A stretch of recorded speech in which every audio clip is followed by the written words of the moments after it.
Metafix is a show that teaches you how to think in the metagame. I am not here to give you the answers, nor am I going to tell you how to win. Metafix teaches you how to play in the metagame and how to react around the metagame and what is in the metagame.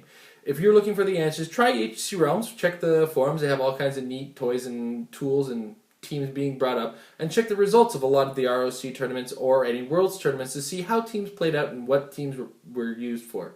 I'm just here to help you think.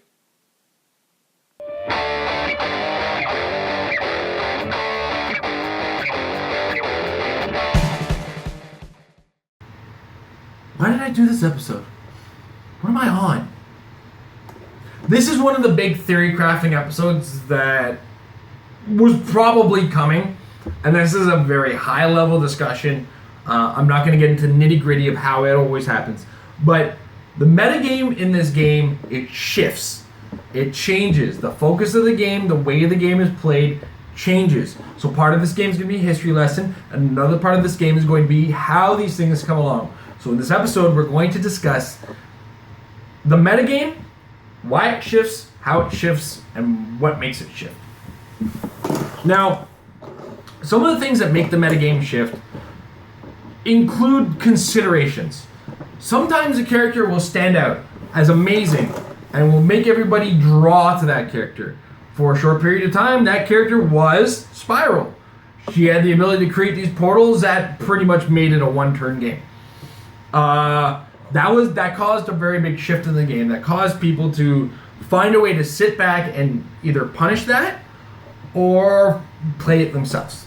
That was pretty rough. But what happened in the shift in that is Spiral kind of lost that thing, but that also came at the same time where Brother Voodoo and Ghost Rider were running rampant across the board, and that was with the inclusion of Heroes for Hire. Now, this is a shift in the metagame that occurred courtesy of a rules change. These things do happen. Rules often change, and that is one major way that a metagame can shift itself. A good example of a weird shift is when you look to the no tactics format. Now the no tactics format, what it does is it takes away the resource. So a lot of the time you'll see a character who's standing on their own, may not be great, and then you think to yourself, well, if I add this resource, they're actually amazing. Now sometimes they go from that step of being a pretty good character to an absolutely amazing character with this kind of inclusion, because part of their strategy is, lost if they don't have a certain aspect. So you saw a big shift in the game when you see a shift in the game when no tactics happens in the ROC format. So when you're seeing these no tactics games being played, you're seeing a different metagame altogether.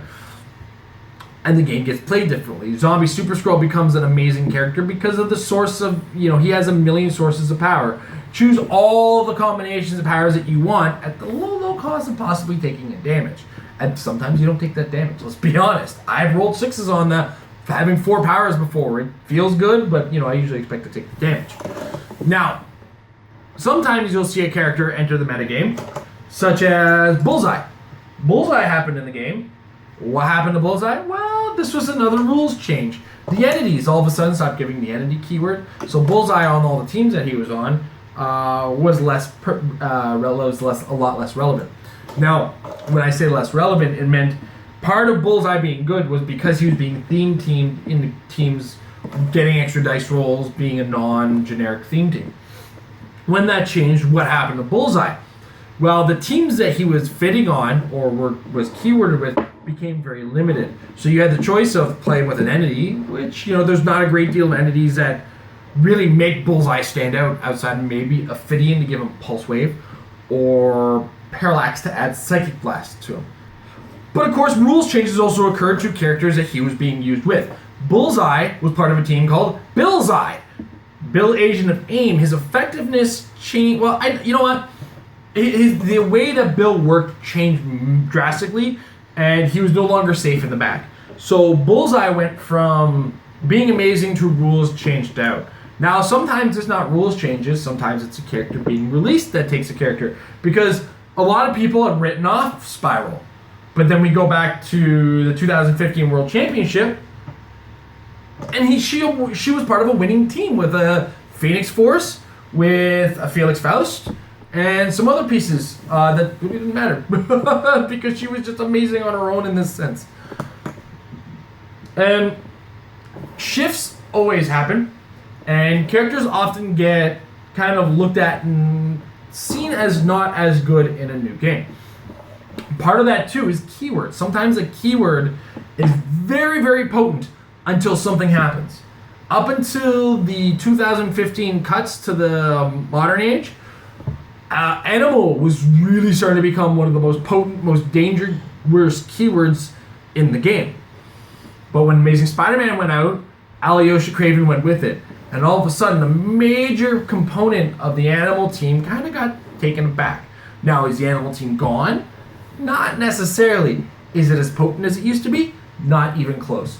Alyosha's ability to help move a team across a board with the help of a carrier or the right combination of characters was very, very instrumental in making animals successful.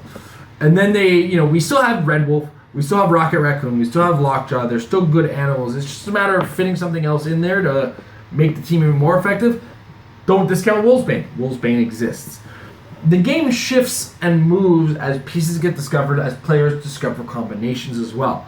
One thing to think ahead to is next year, and after this next set of Worlds and Nationals, we're going to see the departure of the power batteries. We're going to see a big shift in the way the game is played. And part of that shift is going to be what is coming. Are we going to see something new? Or are we going to see nothing new? And our resources going to start to kind of trickle in again with a very slow pace. Once they're gone, there's only 3 resources. Three? Yeah, because that'll be just a round table and the Pandora's box and Rock Fraternity. Now, what's going to cause a shift after that? It's hard to say. We haven't seen Nick Fury yet, so we haven't seen any major shifts. But one of the things that has been noticeable as I'm telling this story, and I thought I'd be a little bit of a better story, is a lot of rules changes have been majorly shifting the game. Some for the better, some for the worse. Sometimes the way a rule is worded will change the way a figure works altogether. A good example of this is the Scarlet Witch from Chaos War back in the day had Perplex and Probability Control. Well, those were 10 range powers. After a rules change after that turned those into 6 range minimum powers with range based on the character's range. That Scarlet Witch only had a 6 range, so she was basically what you see is what you get, and her range got brought down. Those powers didn't get brought down, but her overall effectiveness was brought down just ever so slightly. So, as the game shifts and turns, characters move in that beat other characters move out that are beat by other characters. One of the things you gotta look at is what will keep a character relevant in the metagame as well. Some characters will never shift out until they're moved out or forced out by the modern age. Brother Voodoo was an example of a character who they couldn't do anything to him. I mean, okay, let's look at it this way. He was a prime, so he had to have some level of awesomeness to him. He did have a free action mind control, which was strong. That gave him +1 attack to use it, but he was required to have an action token. Not necessarily a strong downside or amazing downside, but it's still a very, very effective character. That also came with the shield, mystical, heroes for hire keywords, a great abundance of things that were really good with him. Some rules changed, but nothing changed about that character as far as his effectiveness. The ability to move 10 and then mind control was never going to stop him from being good until he got shifted out. Now, did he win every single tournament? Not necessarily. But was he a thing people had to consider? Absolutely. Another character who's probably going to be good until he phased out right now is going to be Banshee. Now, what makes Banshee effective is his trait, the ability to turn off all the defensive powers and turn them into toughness, add in Psychic Blast to that, and then when those powers go away, increases damage. At 98 points, he's a very potent figure. Little glass jawed, so that's one of the things you got to look at is output versus the ability to take input. Banshee's a great character, but can he take it? Don't let him get hit, right? Now there's ways to get around that. Build a theme team, make sure you win the map roll, or in most cases, make sure you win the map roll. As I proved at Nationals, you can't always do.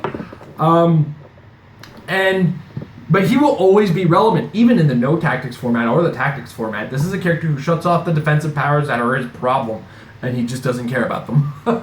And then he Psychic Blasts through the power that he leaves behind, does increase damage. And in a tactics format, throwing an impact beam and you're adding tons of damage because you're playing on Ryu. Trust me, you're playing on Ryu.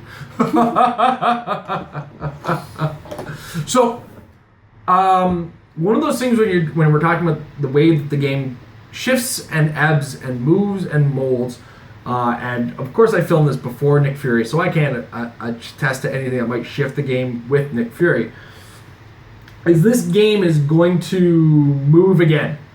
And it may be before the changes to the next Golden Age cut. It might be after. It might be because of a rules change we can't really predict. What you can predict and can be sure of is some characters are always going to be good. Kyle Rayner, Banshee, in the current metagame. Kyle Rayner, Banshee, Phantom X, apparently Spiral. And there's going to be some characters that might be able to beat them and might not beat other things. And being aware of that is really the hard trick to this. So if you're going to try to keep up with it, watch your HC Realms, your ROCs, watch Nationals, get involved in the conversation. I can't tell you enough. If you get yourself involved in the conversation, ask questions to people you trust. Even if you want to throw questions at us at MetaLab, we'll throw some ideas. The combination of ideas and the ability to talk and the ability to play the game is what shifts and molds metagames. And while this game has had a lot of rules changes that has shifted the metagame, most of it has been players discovering new combinations of things. And in order to do so, you've got to, we go back all the way back to my episode on playtesting. Make sure you're testing. Make sure you're trying new things. Make sure you're theory crafting, trying new ideas, running ideas by players that you know and trust. I think I've gone on at great length about how a metagame shifts and trying to watch it, and I may end up scrapping this entire episode. We don't know. Hopefully we don't, because this might turn out good. Amber's giving me weird looks this entire episode, so I'm getting concerned. In the meantime, try out some new ideas. See if you can't break the metagame. See if you can't see a way to take a character who's always going to be good and take him all the way. Trust me, Banshee is my friend until he's gone. That was this week in the MetaLab. Thank you for joining me for my long-winded story on the ebb and flow of the metagame and the shifts that it makes. And never forget, as I've said before, always say again, practice makes your team better. The opinions and thoughts brought to you in Metafix are not meant for the casual game at the table.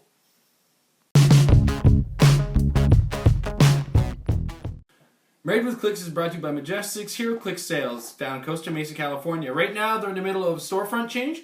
In the meantime, don't forget to check out their eBay store. If you check the link down below, they always have great Heroclix stuff at fantastic prices, and they'll ship just about anywhere.